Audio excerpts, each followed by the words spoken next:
Pemirsa, hujan deras yang disertai angin kencang membuat pohon beringin setinggi 10 meter tumbang di kawasan Menteng, Jakarta. Pohon yang tumbang menimpa rumah warga.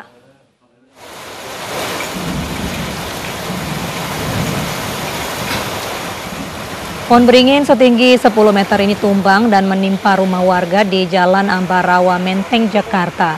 Pohon tumbang usai hujan dan angin kencang yang melanda Jakarta petang tadi. Petugas Dinas Kehutanan Jakarta Pusat langsung mengevakuasi pohon yang tumbang menggunakan gergaji mesin.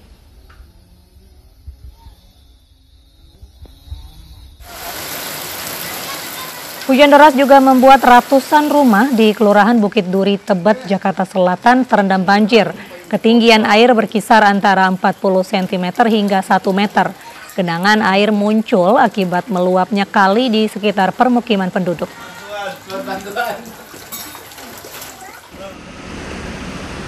Genangan juga terlihat di Jalan Bungur Besar Raya Kemayoran, Jakarta Pusat. Hujan sore tadi menyebabkan genangan air setinggi 15 hingga 20 cm. Petugas PPSU bergerak membersihkan saluran air yang diduga tersumbat. Setelah diperbaiki, genangan bisa mengalir kembali. Kita lewat Jalan Bungur Besar ini ada genangan.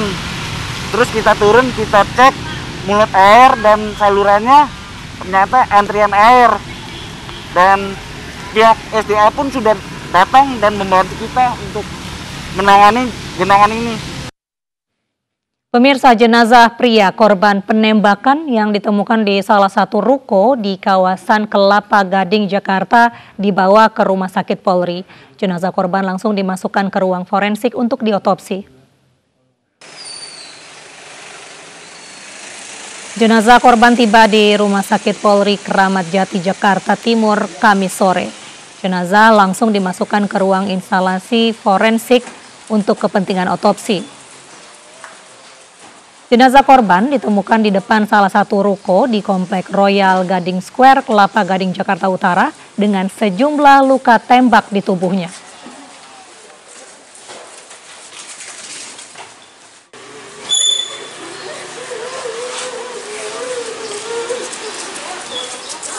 Sementara keluarga korban tak kuasa menahan tangis usai melihat jasad korban di dalam ruang instalasi forensik Rumah Sakit Polri. Polisi masih menyelidiki kasus penembakan ini dan mencari siapa pelaku penembakan.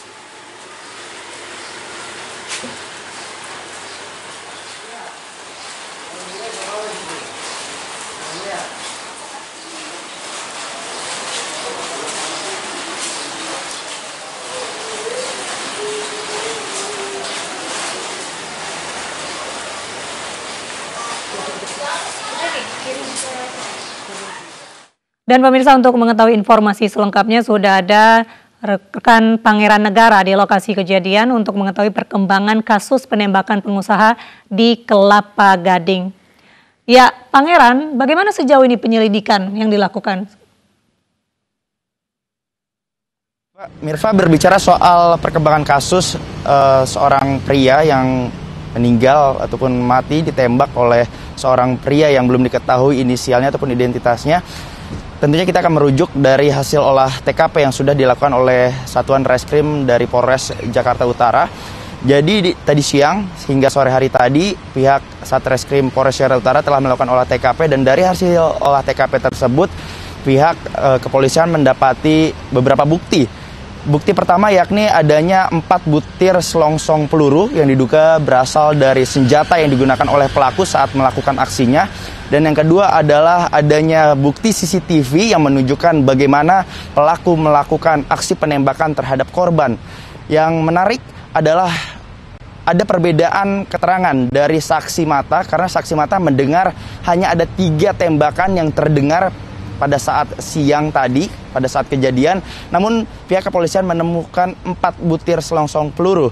Dan berbicara soal bukti CCTV, kami memang melihat bagaimana seorang pelaku tadi dengan menggunakan jaket dan juga masker serta tangannya dimasukkan ke dalam jaket untuk terlihat seperti membawa senjata api memang dan sempat berpapasan dengan korban. Artinya pelaku datang dari arah depan korban, kemudian ketika korban berjalan ke arah depan, pelaku kemudian mengambil posisi di belakang korban dan langsung menembakkan ke bagian tubuh korban di bagian punggung ataupun di bagian kepala. Nampaknya hasil CCTV tersebut kurang terlihat jelas oleh kami, namun yang jelas pelaku jelas-jelas menembak dari arah belakang korban.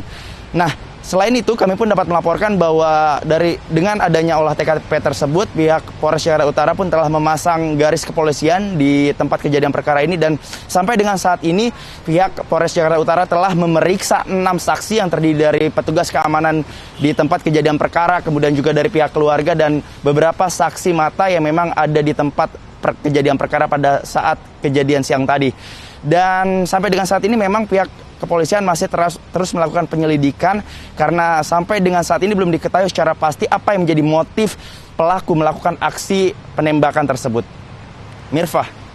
Ya baik, terima kasih Pangeran Negara atas laporan langsung Anda dari Kelapa Gading, Jakarta. Sebelumnya pemirsa, seorang pria ditemukan tewas tergeletak di depan salah satu ruko di Komplek Royal Gading Square, Kelapa Gading, Jakarta Utara. Di lokasi penembakan, polisi menemukan 4 butir selongsong peluru yang diduga berasal dari senjata yang digunakan pelaku.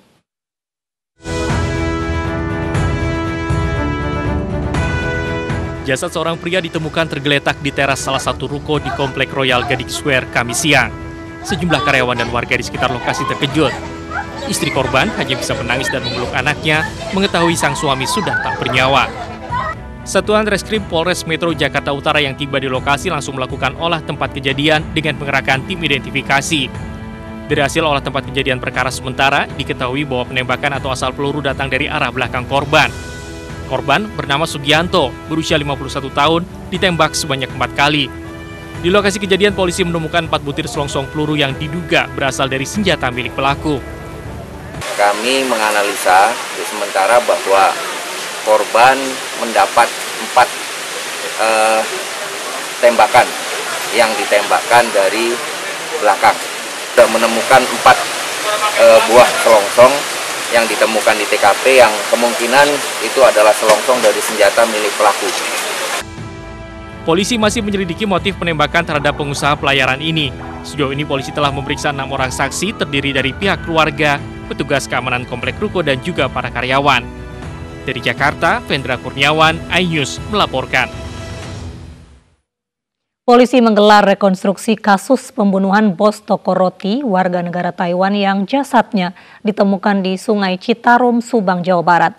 Sebanyak 55 adegan diperagakan 4 tersangka, termasuk sekretaris korban.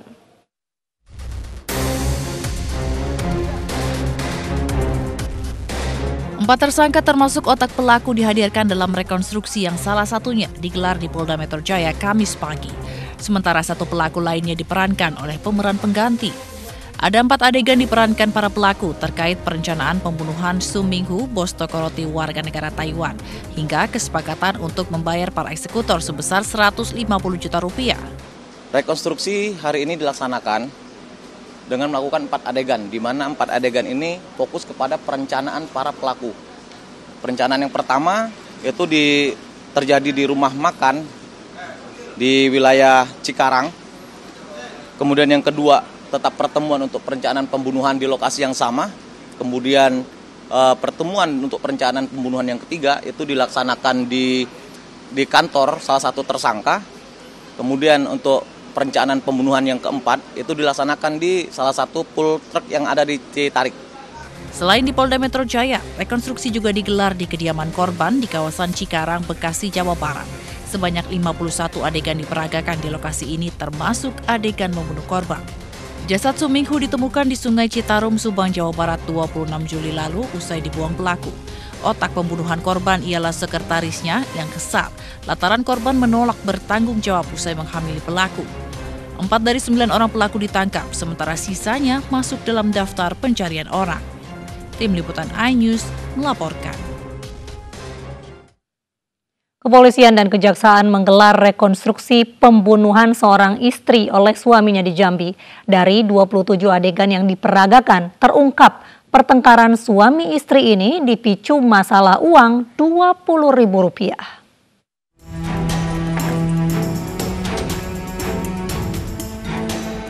Polres dan Kejaksaan Negeri Tanjung Jabung Barat Jambi menggelar rekonstruksi pembunuhan seorang istri oleh suaminya pada 2 Agustus lalu. 27 adegan yang diperagakan menguatkan rangkaian penyidikan terhadap pengakuan pelaku. Dari adegan pertama hingga ke-8, pelaku yang saat itu hendak berangkat kerja meminjam uang Rp20.000 kepada istrinya. Namun korban tidak memberikan uang, namun justru mengeluarkan kata-kata kasar dan menendang kaki pelaku.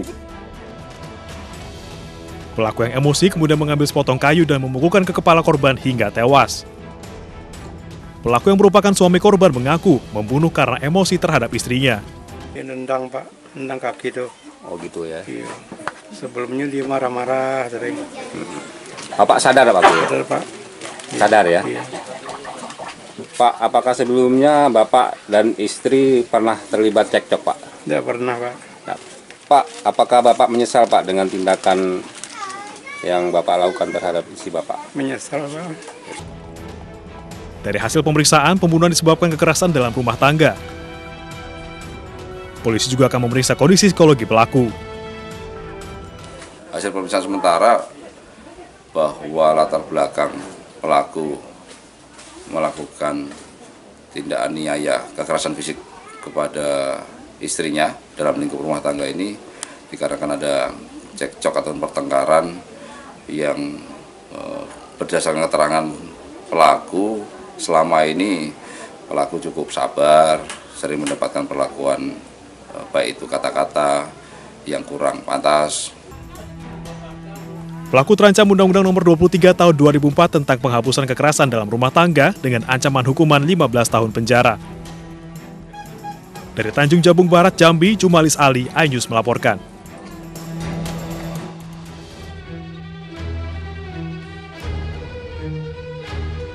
Pembunuhan Arbaiyah terjadi pada 2 Agustus lalu.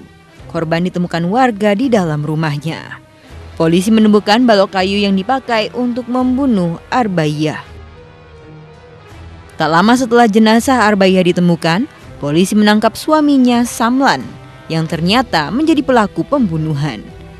Samlan menganiaya istrinya lantaran Arbaiyah tidak meminjamkan uang Rp20.000 untuk ongkos berangkat kerja sebagai buruh perkebunan. Duit kau 20 nak pinjam aku. Mana ada duit aku katanya.